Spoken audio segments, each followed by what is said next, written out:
ഇപ്പോൾ സ്ഥിരമായിട്ട് among boys and girls കണ്ടുവരുന്ന ഒരു ഇഷ്യൂ ആണ് ഈ ആക്നി. അതേപോലെ തന്നെ ആക്നി മാറിയാലും അതിൻ്റെ സ്കാർസ് അപ്പോഴും ബാക്കിയാവുന്നുണ്ട്.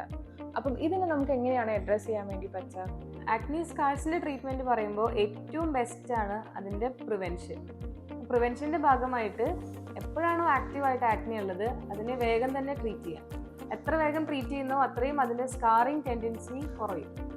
അപ്പോൾ ഫസ്റ്റ് ആൻഡ് ഫോർമോസ്റ്റ് ആ ആക്റ്റീവായിട്ട് ആക്നി ഉള്ള സമയത്ത് അതിനെ ട്രീറ്റ് ചെയ്യും. അതായത് ആക്നി ക്രീം അല്ലെങ്കിൽ പീൽസ് യൂസ് ചെയ്തിട്ട് ആക്നെ കൺട്രോൾ ചെയ്യുക എന്നുള്ളതാണ് ഏറ്റവും പ്രിവെൻറ്റീവ് മെഷർ.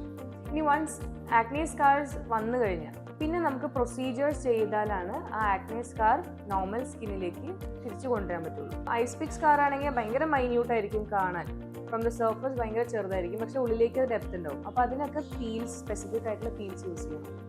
അങ്ങനെ വരുമ്പോൾ ആ ഡെപ്തിലുള്ള സ്കാറ് ഹീൽ ചെയ്ത് നോർമൽ സ്കിന്നിലേക്ക് വരും.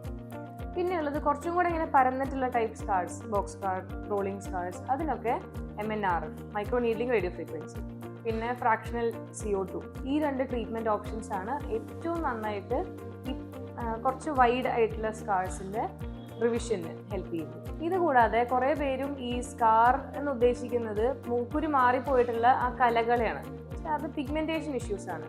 അത് നല്ലപോലെ വ്യത്യാസം വരും നമുക്ക് ഫേസ് PRP ഒക്കെ ചെയ്യുന്നത്. സ്കാർ എങ്ങനെയാണ് എന്നുള്ളതനുസരിച്ചാണ് നമ്മൾ ട്രീറ്റ്മെൻറ്റ് ചൂസ് ചെയ്യുന്നത്.